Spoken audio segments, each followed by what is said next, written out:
کہ فلاں عالم کا منہج صحیح نہیں ہے، فلاں عالم ایسا. ارے میرے بھائیو، یہ جھمیلا آپ کا نہیں، یہ علماء کا ہے. یہ علماء طے کریں گے کون سے کس عالم نے کتنی بڑی غلطی کی، کس عالم نے غلطی کی. لیکن ایک نوجوان جس کو عربی زبان کا ایک سطر پڑھنا نہیں آتا، ترجمہ کرنا نہیں آتا، وہ ہمارے علماء پہ آوازیں دے سکتے، وہ تبرک کرے اور وہ کہے کہ اس کا منہج بگڑ گیا. یہ سب سے بڑا مردود شخص ہے، یہ سب سے بڑا بگڑا ہوا شخص ہے. وہ آدمی بھی بگڑا ہوا جو علماء سے نہیں جڑتا ہے، اور جو علماء سے جڑنے کے نام پر فتنہ برپا کرتا ہے، علماء پر آوازیں کستا ہے، ان سے تبرہ کرتا ہے، ان سے خطرہ کرتا ہے، یہ شخص بھی ایک نمبر کا خارج ہے. یہ شخص بھی بگڑا ہوا کرپٹ نوجوان ہے. اس سے بھی اپنے سماج کو، اپنے معاشرے کو پاک کرنے کی ضرورت ہے. میرے بھائیو، ہر دور میں علماء میں آپس میں اختلاف ہو جاتا ہے، چپکلش ہوتی ہے، ذاتی دشمنی ہوتی ہے. اس دشمنی کو علماء علم کے اسٹیج پر لے آتے ہیں، آپسی اختلافات کا بہانہ علمی اختلاف کے نام پر دشمنی نکالنا شروع کر دیتے ہیں. آپ پرانے محدثین کی بات دیکھیں. امام محمد بن اسحاق رحمہ اللہ بہت بڑے امام ہیں. انہوں نے ایک موقع پر امام مالک رحمہ اللہ پہ کچھ کلام کر دیا، کہا کہ ان کو کتنی حدیثیں معلوم ہے، ایسے کچھ بول دیا کسی مجلس میں. امام مالک کو پتہ چلا دجال یہ دجال ہے. یہ کون ہے؟ دجال ہے. ایک چھوٹا سا جملہ انہوں نے بولا، نہیں بولنا چاہیے تھا، لیکن ریاکشن کتنا بڑا ہے کہ وہ دجال ہے. اس طرح کی علماء میں اختلاف ہو جاتا ہے، آپس میں تو میں ہو جاتی ہے. لیکن آپ اگر اس تو میں شامل ہو جاتے ہیں کہ آپ بیوقوفی ہے. اور عالم یہ نہیں کہتا کہ عبداللہ سے میری دشمنی اس میں وہ غلط بولتا اس کا مناظ خراب ہوئے، کبھی ایسا نہیں بولے گا دشمنی کو آگ نہیں بنائے گا، بلکہ وہ کوئی علمی لٹا اٹھائے گا اور پھر اس کو پھٹنا شروع کر دے گا. آپ بیوقوف ہو جاتے ہو، اس کے پرسنل فائٹ میں آپ سپاہی ابھی آ کے کھڑے جاتے ہو. یہ اس کی پرسنل فائٹ ہے، یہ اس کا خود کا مسئلہ ہے، اس کی اس سے نہیں بنتی ہے. لیکن وہ علم کے نام پر، علمی اخلاق کے نام پر اسے دھکار رہا ہے، اسے بدنام کر رہا ہے. ہوشیار ہو جاؤ نوجوانوں، ان کے ذاتی لڑائی کا حصہ مت بنو. ان کی پرسنل فائٹ ہے، ان کی خود کی لڑائی ہے، یہ اپنا بغض نکالنا ہے. تم بھی کہتے آؤ ان کے ساتھ ہو جاؤ. اس دھوکے میں مت آؤ. علماء سے جڑو، لیکن علماء کے ساتھ جب شیطان کھڑا ہو جائے اس سے بھی ہوشیار رہو. جب اپنی پرسنل دشمنی کو علمی اختلاف کے بھیس سے آپ کے سامنے رکھے، سترک رہو، ان کی عزت کرو، ان کا احترام کرو، لیکن ان کی اس حرکت میں ان کا ساتھ دو. صحابہ میں اختلاف ہوا تھا نا، تین گروہ تھے. ہاں، ایسے اختلاف کے ایک دوسرے کے خلاف تلواریں اٹھا لیے. علی اور معاویہ رضی اللہ عنہ کے اختلاف، اس وقت صحابہ کرام کے تین گروہ تھے. ایک علی رضی اللہ عنہ گروہ، ایک معاویہ رضی اللہ عنہ گروہ، اور ایک ساتھ نبی پاس کی گروہ. یہ دونوں گروہ لڑنے والے تھے آپس میں. اس میں صحابہ کتنے تھے؟ صحابہ کی تعداد 30 سے بھی زیادہ نہیں تھی. سمجھ رہے؟ 30 سے بھی زیادہ لوگ نہیں تھے. جبکہ اس وقت صحابہ کرام کی 10,000 تعداد موجود تھی. 10,000 میں سے لڑائی میں کتنے لوگ شامل ہوئے؟ 30 بھی شامل نہیں ہوئے. باقی 10,000 کیا کر رہے تھے؟ وہ ساتھ بھی نبی وقاص کے ساتھ تھے. وہ کہتے تھے کہ یہ اب تمہاری آپس کی لڑائی ہے، ہم نہ علی کا ساتھ دیں گے نہ معاویہ کا ساتھ. ان کے پاس حدیثیں تھیں. اللہ کے نبی نے کہا کہ جب یہ آپس میں لڑ پڑے، یہ فتنہ شروع ہو جائے، تو تم کسی کے ساتھ نہیں دینا ہے. تم اپنی تلوار کو پتھر پہ رکھ کے توڑ دینا، کسی کے ساتھ نہیں ہونا. اس لیے اس وقت کے جو بڑے بڑے علماء تھے، بڑے بڑے صحابہ تھے، وہ نہ علی کے ساتھ تھے نہ معاویہ کے ساتھ تھے. بڑے بڑے کون تھے؟ عبداللہ بن عمر کتنے بڑے مفتی تھے. ہاں، اس طرح سے ابو سعید الخدری، جابر بن عبداللہ رضی اللہ تعالیٰ عنہ، سعد بن وقاص، اسامہ بن زید، یہ بڑے صحابہ، حدیث کے سب سے بڑے راوی ابو ہریرہ رضی اللہ تعالیٰ عنہ، کسی کا ساتھ نہیں کیا. یہ علم کے پاس ہے، ان سے اگر علم سیکھنا چاہتے ہو، یہ تمہارا نمونہ ہے. ایک مرتبہ اللہ کے نبی سے ایک سوال کیا، صحیح بخاری کی حدیث ہے. اللہ کے نبی نے جواب دینے سے پہلے کیا کہا؟ ابو ہریرہ تم نے بہت پیارا سوال کیا، لحرصک علی الحدیث، یہ پیارا سوال تمہارے ذہن میں اس لیے آیا کہ تم حدیث سے بہت زیادہ حریص ہو. یہ علماء صحابہ، انہوں نے کسی کا ساتھ نہیں دیا لڑائی میں. ان سے ہمیں سیکھنے کی ضرورت ہے کہ جب آج کے علماء بھی لڑ پڑے آپس میں، ہمیں کسی کا ساتھ نہیں دینا. لڑنے دو ان کو آپس میں، ان کی لڑائی کا حصہ مت بنو. ساتھ میں اوقات جو جنتی صحابی ان سے سیکھو. لیکن آج ہمارا نوجوان بڑی آسانی سے بیوقوف بن جاتا ہے. ایک عالم آئے گا اور منہج کے نام پر اور علمی اخلاق کے نام پر اپنی ذاتی دشمنی کسی دوسرے عالم کو نکال لے گا. یہ بیوقوف ٹٹو بن جائے گا، اس کے ساتھ شامل ہو جائے گا، اس کے خلاف بھونکنا شروع کر دے گا. اس کو کیا پتا کس کے دل، اس کا ان دونوں کا آپس میں اختلاف چل رہا ہے، نہیں پتا کچھ. ہر ایک شہر سے دوسرے شہر سے دوسرے شہر میں ایک عالم آئے گا اور ایک کے خلاف بولنا شروع. تمہیں کیا پتا پڑے گا؟ ان دونوں کا کیا مسئلہ نہیں پتا تمہیں صرف یہ نظر یہ بھی کا کہ یہ بھی کلام نہیں ہے. دیکھو جب محدثین کا دور تھا نا جرح و تعدیل کا, تو ایک راوی پہ جرح کرتے تھے اس کی حدیث نہیں لی جائے گی. اب کسی محدث سے کسی راوی سے کسی کا اختلاف ہو گیا نا تو بعض لوگ اسی کو پہ جرح کر دیتے تھے. تو محدثین نے وہاں بھی سمجھا کے رکھا ہے کہ کلام, بلکہ ایک اصول بنایا کہ کلام الاقران یدوا ولا یروا, کہ اگر محدثین آپس میں ایک دوسرے پر کلام کرے کمنٹ کرے تو یہ تبصرہ لپیٹ کر پھینک دو, لا یروا, اسے روایت سے آگے مت بڑھاؤ.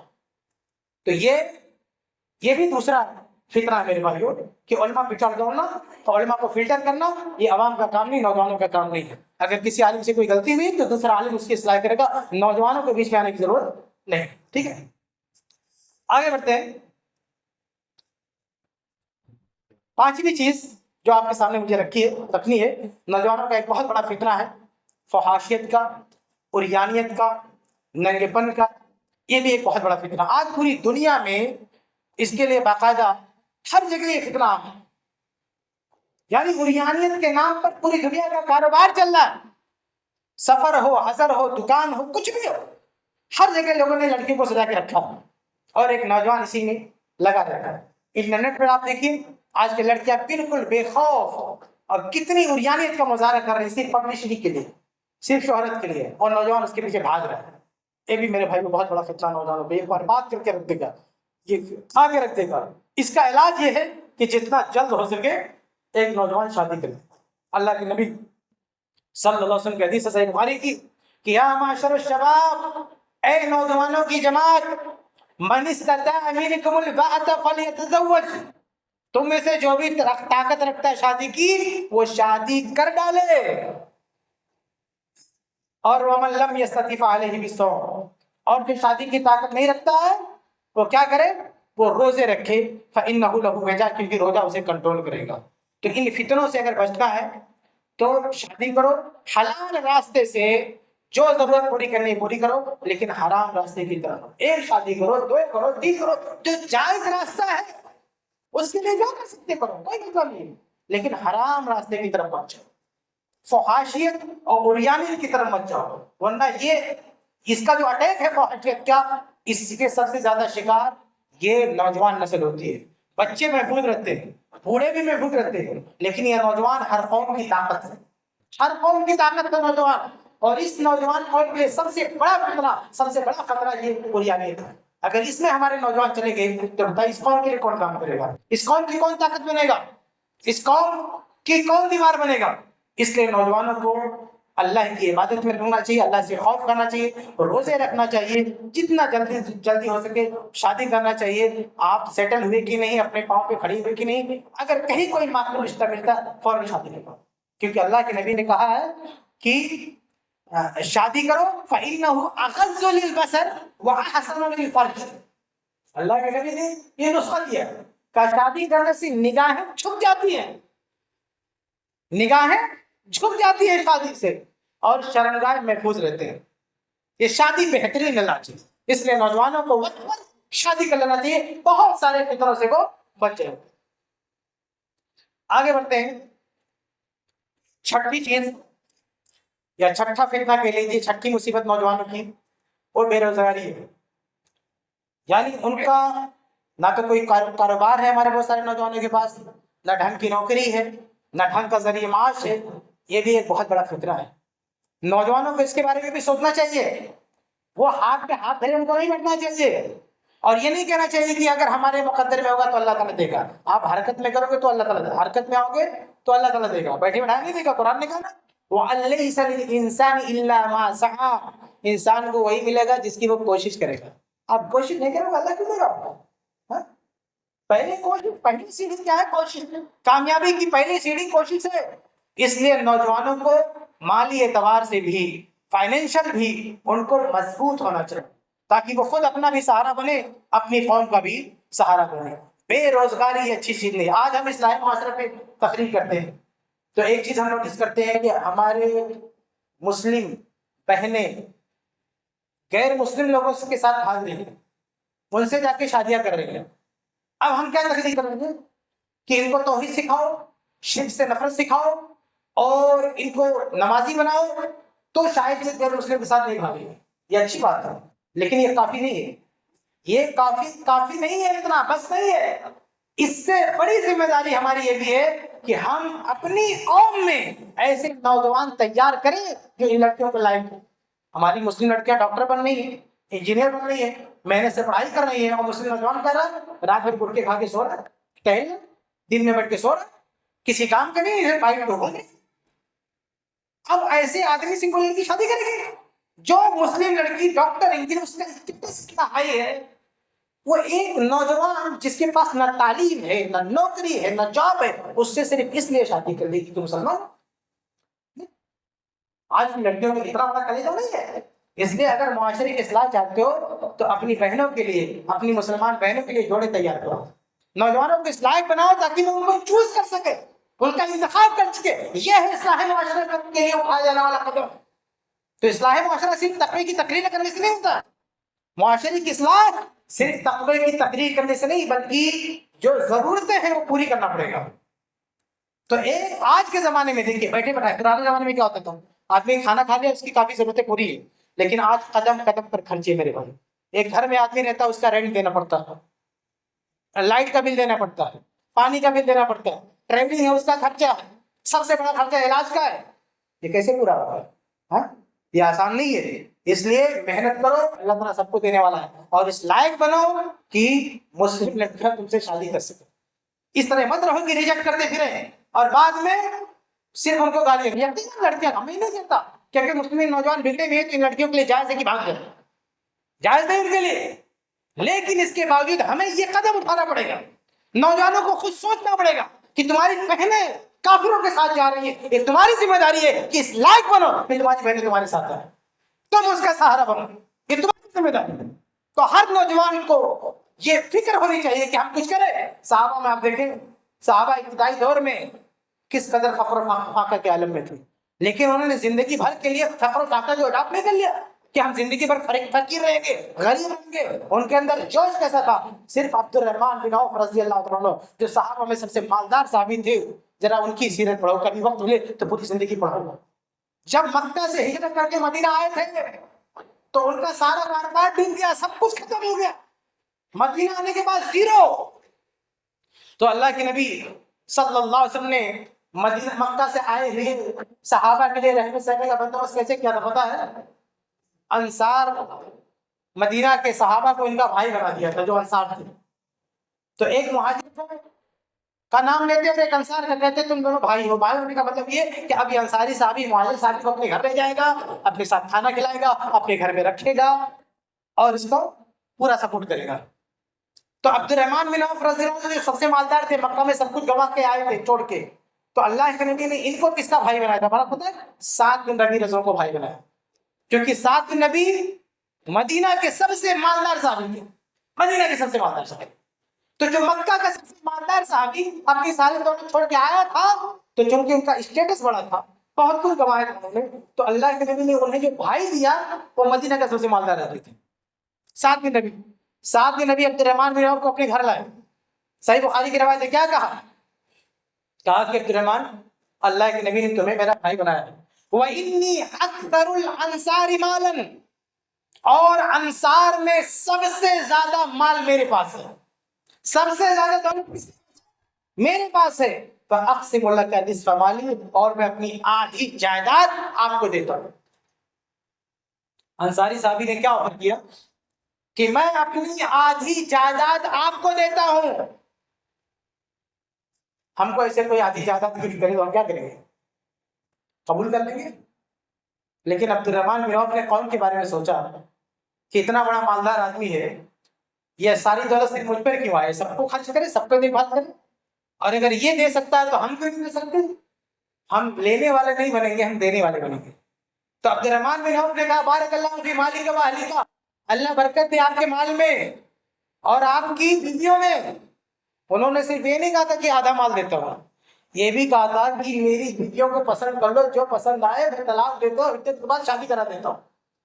کون جائے گا رشتہ ڈھونڈنے؟ تو میرے بھائی ہیں، مال بھی اپنا دے رہے ہیں، اپنی بیوی بھی بول رہے ہیں، لیگل طریقے سے بول رہے ہیں، لیگل طریقے سے طلاق دیتا ہوں، شادی کر لینا۔ آج کا نوجوان کیا ہے؟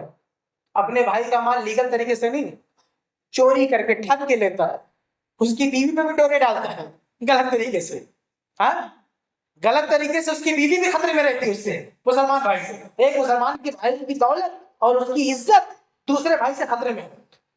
لیکن یہ صحابی تھے، یہ بھی نوجوان تھے، عبد الرحمن بن عوف، کہا نہ مجھے آپ کا مال چاہیے نہ آپ کی بیوی چاہیے، هل من سوق فيه تجارہ، مجھے ایسی مارکیٹ بتاؤ جہاں تجارت ہوتی ہو، میں بھی جا کے محنت کروں گا، تاجر بنوں گا۔ چنانچہ ان کو تجارت کا راستہ بتایا گیا، کچھ ہی دنوں کے بعد وہ مالا مال ہو گئے، مالدار ہو گئے، اور مالدار ہوتے ہی شادی کر لیا۔ اللہ کے نبی صلی اللہ علیہ وسلم نے دیکھا تو کہا عبدالرحمن تم نے شادی کر لی؟ کہا ہاں اللہ کے رسول نے شادی کر لی۔ کہا اولی ملو بے شادی، ایسا کرو ولیمہ کرو چاہے بکری کیوں نہ ہو۔ یہ ہے نوجوان کے لیے راستہ۔ فری میں دولت ملا تو نہیں ملا، لیا، عورت بھی نہیں تھی لیا، خود اس لائق بنے، اپنے آپ کو اس لائق بنایا کہ مالدار بھی ہوئے اور شادی بھی کیا، اور اللہ تعالیٰ نے ان کو اتنا دیا اتنا دیا کہ مستند احمد کی روایت ہے، عبد الرحمن بن عوف کہتے ہیں کہ میں اگر ایک پتھر اٹھاؤں تو اس کے نیچے سونا چاندی نکلے۔ عبد الرحمن بن عوف اتنا اپنے آپ کو مضبوط کیا، عبد الرحمن بن عوف رضی اللہ عنہ۔ اور میں دیکھیے ان کا سب کچھ چلا گیا تھا مکہ میں، لیکن دوبارہ مارکیٹ ملی، کھڑے ہو گئے۔ تو اگر ہنر نوجوانوں کو اپنے اندر تجارت کے ہنر پیدا کرنا چاہیے۔ آپ کا ہنر ہے نا تو کبھی لاس بھی ہو گیا تو دوبارہ ریکوری کر لو گے آپ۔ لیکن نوجوان اگر کچھ کمانا بھی جائے گا تو آئیڈیا کیا لگاتا، کون سا ایپ ڈاؤن لوڈ کرے، پیسہ لگائے بڑھ جائے گا، کون سی کمپنی میں انویسٹ کرے بڑے بڑے پیسہ آئے گا، کہاں جوا کھیلے لاٹری لگ جائے، یہ سب سوچتا ہے بیکار قسم کے نوجوان۔ ایسے لوگ ڈوبیں گے تو ڈوبتے رہ جائیں گے۔ ہمارے کتنے نوجوانوں نے کمپنیوں میں پیسے لگائے تھے، کمپنی ڈوب گئی، کچھ ہے نہیں۔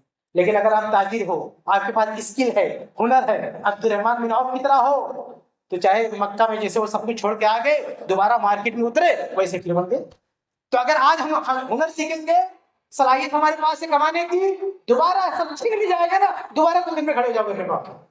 تو نوجوان کو جواری نہیں ہونا چاہیے کہ جوا کھیلے، ایپ ڈاؤن لوڈ کرے، بیوقوف بنے، نہیں، ہنر سیکھو۔ مال پر دنیا کی کوئی بھی نعمت حاصل کرنا ہو، چاہے مال ہو چاہے علم ہو، کسی کا کوئی شارٹ کٹ نہیں ہے۔ اسکل اور محنت، اسی سے آپ علم حاصل کر سکتے ہو، اسی سے آپ دولت حاصل کر سکتے ہو، یہ دونوں چیزیں آپ کو کرنا پڑے گا۔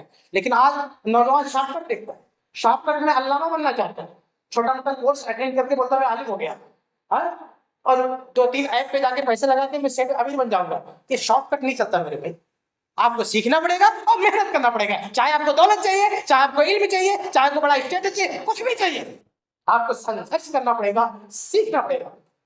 تو یہ عبد الرحمن بن عوف سے ہمیں ملتا ہے۔ اور ایسا نہیں کہ آپ سب سیکھنے جاؤ گے تو آپ کو نماز روزہ سب گنوا بیٹھے گے، نہیں۔ عبد الرحمن بن عوف رضی اللہ تعالیٰ عنہ سب سے مالدار تھے اور نماز میں پہلی صف میں آ کے کھڑے ہوتے تھے۔ صحیح مسلم کی روایت ہے کہ مرتبہ اللہ کے نبی صلی اللہ علیہ وسلم باہر گئے، لوٹنے میں تاخیر ہو گئی تو عبد الرحمن بن عوف جسٹ مصلی کے پیچھے کھڑے ہوتے تھے، وہ آگے بڑھ گئے۔ امامت کے لیے نبی کی جگہ پہ کون آگے بڑھ گئے؟ عبد الرحمن بن عوف۔ اور جب عبد الرحمن بن عوف رضی اللہ عنہ نے سلام پھیرا تو کیا دیکھتے ہیں کہ اللہ کے نبی کھڑے ہو کے اپنی رکعت پوری کر رہے ہیں۔